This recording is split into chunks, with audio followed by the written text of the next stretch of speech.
Yo, what's going on, everyone? It's Brian and Jim here with Drink a Beer and Play a Game, and today we are doing our Level 50 Club update for September and October. Yeah, it's been a while since we've gotten around to one of these. Yeah, it's really when we get around to it left at this point. We're getting to the end of the year, folks. But yeah, we just want to congratulate everyone who's blasted past 50 up to this point. Everyone who's just on the cusp, there's a bunch of yous, and every once in a while we still get a new person hopping on. So yeah, it's always good to see.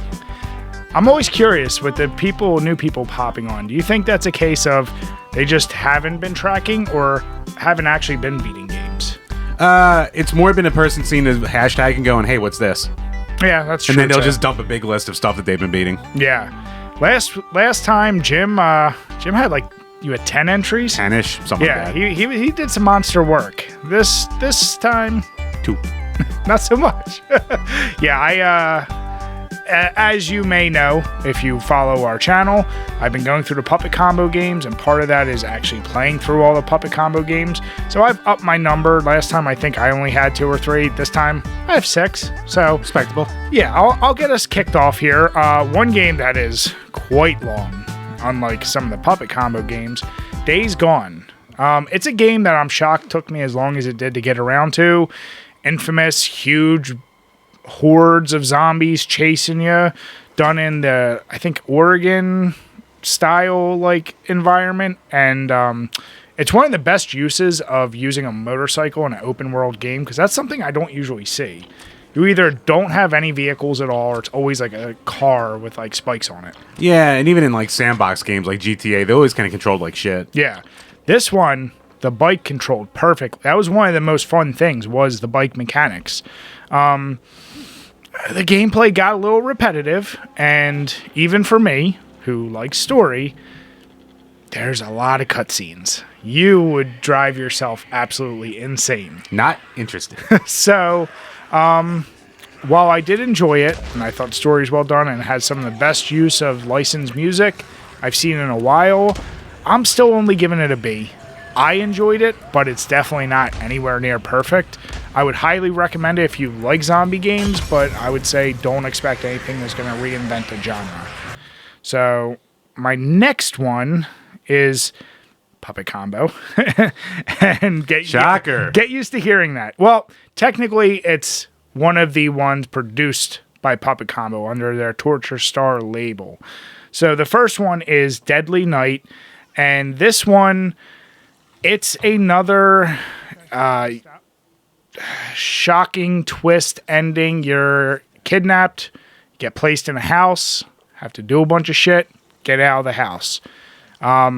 This one had a really interesting end, I'll say. It wasn't a typical, like, complete gross out situation. It was like almost like an M. Night Shyamalan style ending. I liked it, but just like a lot of the Puppet Combo games at that point, it didn't do anything to really wow me. So I'll probably give it a C. That's the best I can do. Now, what about you, Chambers? First up for me, Bloodstained, Curse of the Moon 2. So I played through the first one a couple years ago and absolutely loved it. So when I saw that this one was coming out, like, I was a bad boy and I bought the limited run copy and shit like that. I did hate away. I deserve it. But I love the goddamn series. And you know what? This one was excellent again. Like, it controls just as well as it did the first time. The 3 other helper characters, once again, are all completely different. They all bring a lot to the table. Different sections can be accessed by using different people and combinations of them. And it's just great. The music's fantastic. The old school pixel art, even though it's old hat, like, it's still really well done. Yeah. And you have the multiple ways that through different playthroughs to adjust the story and to keep going through again and again to see the real thing. So, I mean, I think it's only around like 20-ish bucks if you get it like digitally. That's not bad. Yeah, I mean, it's well worth your money. You're gonna get as much out of it as you put into it. It's an easy yes. It's fantastic. Did it do anything significantly different from the first one? Not really. So like, it was if like, you played the first one and you play this one, like, the difference comes from the characters you have, and That's like it. Okay. and like the ways you can make the story be different in your subsequent playthroughs. Okay. So they changed that up a little bit. Nice. Yeah, me. other Torture Star produced game. This one, though, is actually one of the more complete games that I've seen, and the one I laughed at that said you would end up loving. It's Night at the Gates of Hell, and it's the one where you start off in a cemetery on a date, and zombies pop out and rip the boobs right off your date. I'm in. In full pixelated booby goodness. I'm in. It's done in the most atypical. I don't know if you ever watch the Lucio Fulci films, like Zombie 2. Oh, I've seen clips of them. I haven't watched like the whole thing. So, like in the 80s, Italians like Lucio Fulci, I forget the other names, Dario Argento, and some of those had a very specific style of movie. And this guy, especially from Puppet Combo, is a huge fan of those. This feels like that put into game form. There's something like 70 different types of zombie models throughout the game, so you almost never run across the same one. There's some goofy, very 80s styles, like scares, and there's moments that were just like from the original Day of the Dead where like two kids pop out of the closet and you have to shoot them like that. Like you go, oh, there's a lot of moments of that. And then there's characters in the game that you just go, it feels cheesy, but in the right way. And it's actually it's a longer game for these type of games. I actually really enjoyed it. It's one of my favorites, so I'm giving this one an A. I highly recommend it if you're into just a cheesy, zombie style game with some easy scares, but some goofy laughs too. Sounds good. Yeah. And then my next one is, okay, so this is another one. It's actually on Steam. It was one of the first games to come on Steam, called Search Party. Done in a, I don't even know the art style I would call it. It's kind of like almost, I want to say Paper Mario. It's like a 2D, but you can see the full models where they almost look like the Canadians from South Park style. Oh, okay. Like kind of blocky almost. All right. But the premise is what I've said a million times with Puppet Combo games, which is you're in a house, killer's chasing you, unlock stuff. But like I said, it was one of the really first successful ones on Steam, and for that reason, it was a more flushed out title once again. That art style at first kind of turned me off, but then as I played it more and more, it grew on me. And it's another one of these situations, whenever I do these Puppet Combo games, there's like 5 endings, and I don't know, did you ever you played through all Silent Hill 2, right? Yeah. And spoiler, if you're going to play Search Party, do you remember the one goofy ending of Silent Hill 2? Oh, with the dog? Yeah. Yeah. They do that, but like, it's actually, I think, the same dog. Like, you nice. go on a spaceship, and all of a sudden they're all like cardboards, and you get to the end, and the dog's just sitting there at the controls. I was like, okay, I like that. Again! Yeah. So I give this one a B. It's not terribly complicated, and it's nice because if you're not super into gory games or horror games, you can still get into it because that kind of cutesy style minimizes it. Nice. My next game, well, my last one for this video, Marvel's Spider-Man in 2018, PlayStation 4. I mean, that game had a ton of praise when it came out. It's a Patreon review request, so we'll be going into way more detail when we do the next actual review for it. But in the short term, I really did like it. I have my problems with it, but it's almost weird because like there's so much goddamn content in that game. It's weird. This is one of the few times where I was simultaneously sick of playing it, but I also didn't want to stop playing. You could never put that game down. Yeah, because like the whole time, even just with the story, I'm like, please just fucking end. But then I'll just be like, ooh, new side quest. And then I'll just get distracted and go do that again and again and again and again and again. So, yeah, it's a lot of fun, but we'll get into it later. But it's worth your time, so I'm going to give it an A. What was your most hated side quest? That is a good Because I know mine, question. too. I'm curious if you have the same. That's a good question. I didn't really hate any of the side quests. I mean, the one where, if you're talking like straight up side missions, like where you have to find all like the college kids and shit like that, or you mean like just the different side types? Quest, yeah. I didn't really mind them. Some of them I was more, I don't need to do this, and others, like by the end, once you have, I guess spoiler, for a 5-year-old game, whatever. I guess by the end, when you can go to the escaped villain hideouts or the Sable hideouts, I'm like, all right, I've already done this like 3 different times. So like I just skipped over them at that point. I wasn't a huge fan of the ones where it's like swing through the toxic mist. Yeah. Because they just felt like they kind of gave me flashbacks of like, this feels like the Ring thing. And you know what it is? Like those Harry missions, those were always like the longest to load too. Yes. So like after like a couple of them, like I basically had like 1 or 2 in each area for fast travel. But then after that, I just skipped the rest. So yeah, that probably would be my I was going to say that one, and then the ones where, I forget, if you're following somebody, but it's timed, and they would drop like things that it's similar. Like you have to get within the orb. It was the Taskmaster missions where you're going after the drone. Yes. Yeah. That like I actually really like that idea of you build up the Taskmaster and then you fight him. Because that was really, I wasn't expecting it, but yeah, those drone ones pissed me off. You Because gotta be pretty exact. If you fuck up, you're kind of done. I fucked up every time on like one of the last ones. I'm like, God damn it, I don't want to restart it, but I gotta see. Seriously? So yeah, no, that game, yeah, it is a ton of fun. I already gave I think I gave it S or A too. So Yeah, you went over that a couple months ago, but yeah, I mean, Not good. seriously, it's like $5 now, and you get so much goddamn content out of it. Where if you haven't played it and you want something to sink some time into, it's a good one to do it. now I know you probably have burnout from just being done finishing it, but does it make you want to play the next one, Miles Morales, next? I do have burnout, but if I eventually get, I probably will eventually get around to it. Yeah. Because it's like, yeah, I could do Now more of what? this. Even though I'll probably say Enter the your main password. story probably was the weakest part of the game. It was both. It was hit and miss. It was cool because I'm like, oh, okay, they really introduced like Doc Ock's backstory. Yeah. And they And they touch introduced on. Miles, like, yeah, and a lot of the characters and building up for the next game. I didn't give two shits of should the. take him out. What's the main bad guy's name? Oh, what, Negative Man? Or Mr. Negative? Is that's who it was? Yeah. Yeah, Harry Lee. I didn't care too much for him. I thought it was all right. I just kind of wanted to see the old classics, and you get them in there for sure.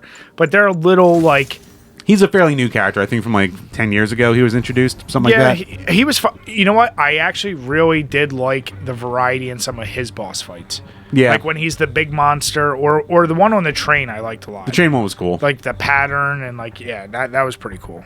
Yeah, it's a great game. Definitely check that one out. Yep. So one of my last two is the Buzzsaw Bloodhouse Fast Food.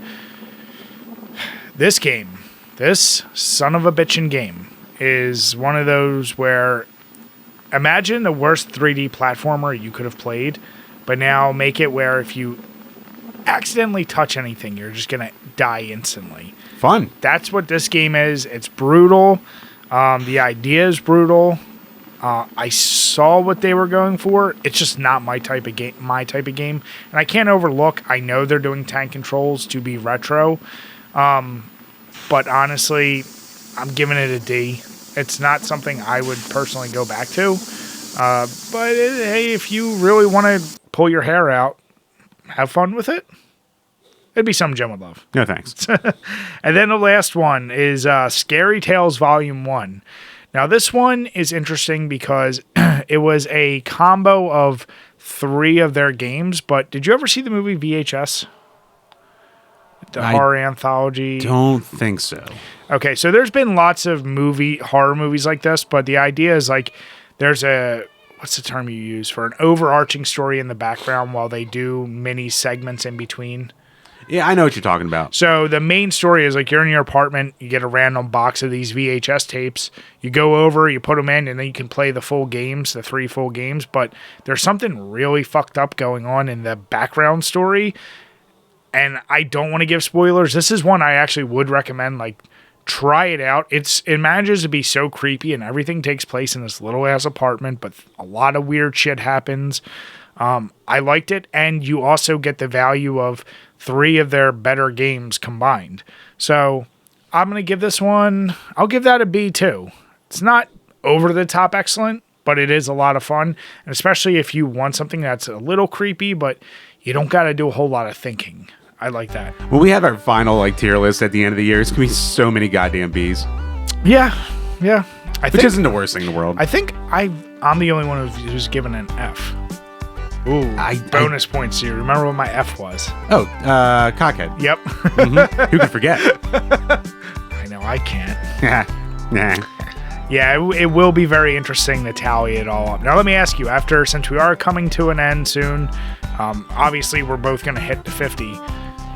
Is this something where did you like doing it because you finished such a back catalog, or was it more like it forced a different perspective on the games where you're just trying to get them done for numbers?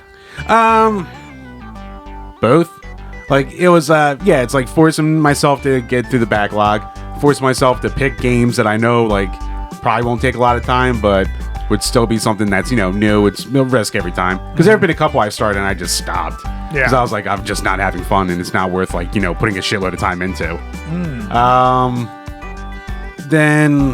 But yeah, also the kind of thing where it's like, I could be working on, like, side videos for the page and shit like that, but it's like, nah, I gotta get these games done. So...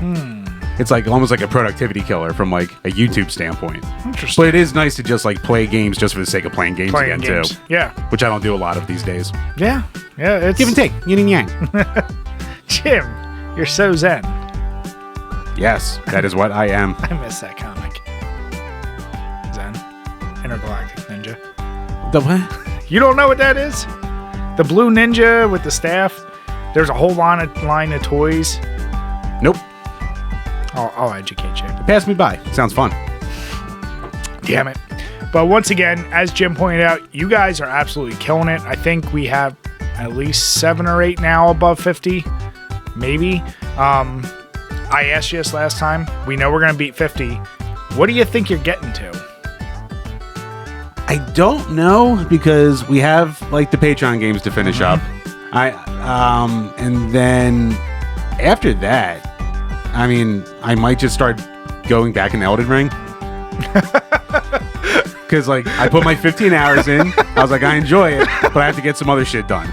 So there's no way I'd be able to, like, beat that with, like, with trying to beat everything else. Okay. Yeah, I'm 2 away from 50. I'm going to hit it no matter what. My thing is, I made the mistake of my... fuck did we call them? The resolution games. Oh, yeah. I picked all crazy long ones. Yeah, you did fuck yourself there. I'm gonna get through at least... super hot on mine. I know. I saw most of your list, Jim. It wasn't very long. I think the average time of mine was 35 hours. Yeah, that was a mistake. Yeah, it was a huge mistake. Now, looking back, especially, like you said, trying to do the 50 games, I'm like, oh, fuck. Because sometimes I don't want to spend this much time. That was one big, like... feeling of like taking a dump and feeling relief was when I got done my resolution games. It's like, all right, I got that done. Now I can hit 50 with whatever the fuck games. That's what, like, basically I know I'll hit, because I always play Call of Duty's campaign. So when we get that, I know I'll get that out of the way. Then it's just if I happen to play another game, but I know I'm going to beat Legend of Zelda Ocarina of Time. I got to figure out if I'll be able to, by end of year, beat Horizon Zero Dawn. No, there's another 40 hours. And Halo Infinite, I think. Which I think that's only like 15 or 16 hours, maybe. Tops, probably. It's a Halo game. Yeah, I got some work to do, but we'll see. Zen golf.